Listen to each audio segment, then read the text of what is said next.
ছাত্ৰ-ছাত্ৰীসকল এইটো ভিডিঅ'ত আমি জানিব চেষ্টা কৰিম যে এটা গ্যালভানোমিটাৰ ব্যৱহাৰ কৰি এটা এমিটাৰ কেনেকৈ প্ৰস্তুত কৰা যায় বা ৰূপান্তৰ কৰা যায় আৰু এটা গ্যালভানোমিটাৰক ভোল্টমিটাৰলৈ কেনেকৈ ৰূপান্তৰ কৰিব পৰা যায় আমি জানো যে এটা এমিটাৰ ব্যৱহাৰ কৰি আমি এটা বৰ্তনীত বিদ্যুৎ প্ৰবাহ জুখিব পাৰো আৰু এটা ভোল্টমিটাৰ ব্যৱহাৰ কৰি এটা বৰ্তনীত বা এটা বৰ্তনীৰ দুটা বিন্দুৰ মাজৰ বিভৱ ভেদ ভি জুখিব পাৰো গ্যালভানোমিটাৰ প্ৰবাহৰ এটা সৰু মানহে ধৰা পেলায় প্ৰবাহ উচ্চ মানে কুণ্ডলীটোৰ ক্ষতি কৰে যেহেতু ইয়াৰ যেটো কুণ্ডলী থাকে or মিহি তাৰেৰে বনোৱা থাকে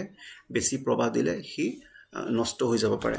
গতিকে গ্যালভানোমিটাৰক থকা কম পৰিমাণৰ প্ৰবাহবোৰ পাৰ কৰিব পাৰি আৰু কিছু পৰিৱৰ্তন কৰি এমিটাৰ বা ভোল্টমিটাৰ হিচাপে ইয়াক ব্যৱহাৰ কৰিব পাৰি বা ইয়াক ৰূপান্তৰ কৰিব পাৰি প্ৰথমতে চাও এটা এমিটাৰক কেনেকৈ এটা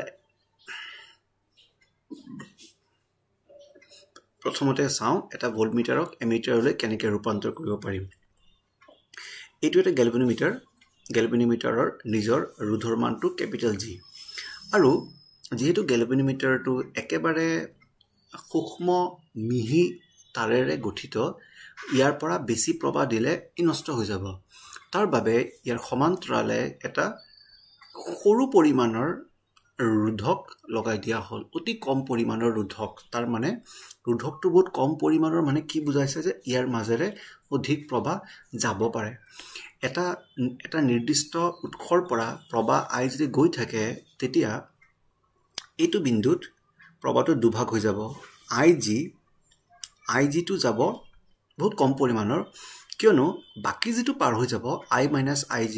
হেতু বেছিকে যাব এই এছৰ বহুত কম পৰিমাণ হোৱাৰ কাৰণে এই পথটো বৰ ফ্ৰী হোৱাৰ কাৰণে যাৰ ফলত যেটো গ্যালভানোমিটাৰটো বাছি যাব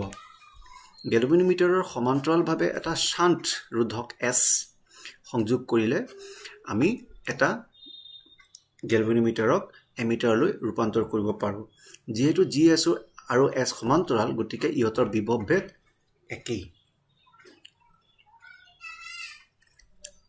V = আমি জানো IR তেতিয়া হলে যেটো শান্ত বা কম পৰিমাণৰ যেটো ৰোধক আছে তাৰ মাজেৰে যদি IS প্ৰবাহ যায় IS মানে I - IG IS মানে I - IG তেতিয়া হলে IS * S = IG * G IG মানে গ্যালভানোমিটাৰৰ মাজেৰে প্ৰবাহ আৰু G টো হল গ্যালভানোমিটাৰৰ ৰোধৰ মানটো তেতিয়া হলে IS ৰ জাগাত I - IG * S = IG * G ইয়াৰ পৰা S ৰ মানটো লিখিব পাৰোম IG / I - IG * G তুমি যদি IG ৰ মানটো জানা আগৰে পৰা তুমি যদি G ৰ মানটো আগৰে পৰা জানা তেতিয়া হলে কি পৰিমাণৰ এটা পৰিখৰ বা ৰেঞ্জ আমি লাগে হেতু ইয়াতে পুট কৰি এছৰ মানটো উলিয়াব পাৰো তাৰ মানে কি পৰিমাণৰ আমাৰ ইয়াতে ৰোধক শান্ত হিচাপতে ব্যৱহাৰ কৰিব লাগিব এইটো ফৰ্মুলা ব্যৱহাৰ কৰি আমি এই এছৰ মানটো উলিয়াব পাৰিম আৰু তাৰ পিছত কি পৰিমাণৰ প্ৰবাহৰ ৰেঞ্জ লাগে হেতু ভাবি আমি এটা এমিটাৰ প্ৰস্তুত কৰিব পাৰিম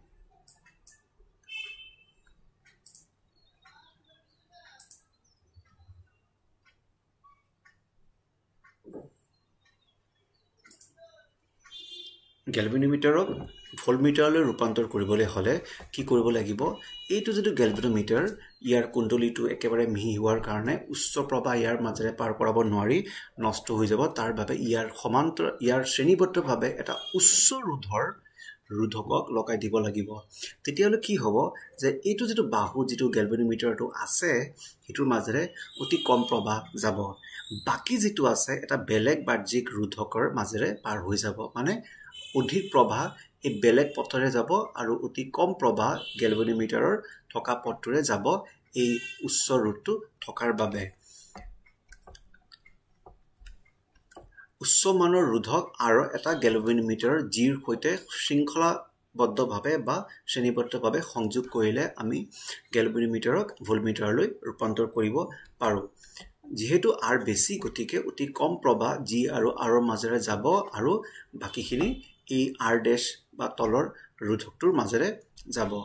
জি আৰু আৰৰ মাজেৰে বিভৱ ভেদ মানে এই দুটাৰ লগত মাজৰ বিভৱ ভেদ ইয়াৰ মাজৰ বিভৱ ভেদৰ সমান কাৰণ এই দুটা সমান্তৰাল তেতিয়া হলে ভি হ'ব ig into g plus ig into r মানে গ্যালভানোমিটাৰৰ মাজেৰে প্ৰবাহ ig আৰু গ্যালভানোমিটাৰৰ ৰোধৰ মান আৰু ig হল গ্যালভানোমিটাৰৰ ৰোধ গ্যালভানোমিটাৰৰ প্ৰবাহ আৰু এইখন r ৰ ৰোধৰ মান ইয়াৰ পৰা ভি লিখিব পৰা যাব ig into g plus r বা আমি অলপ মিলাই খালখনি কৰি r equal to vg by g minus capital G কৰিব পাৰো তুমি যদি জিৰ ৰোধৰ মানটো জানা কিমান পৰিমাণে প্ৰবাহ ইয়াত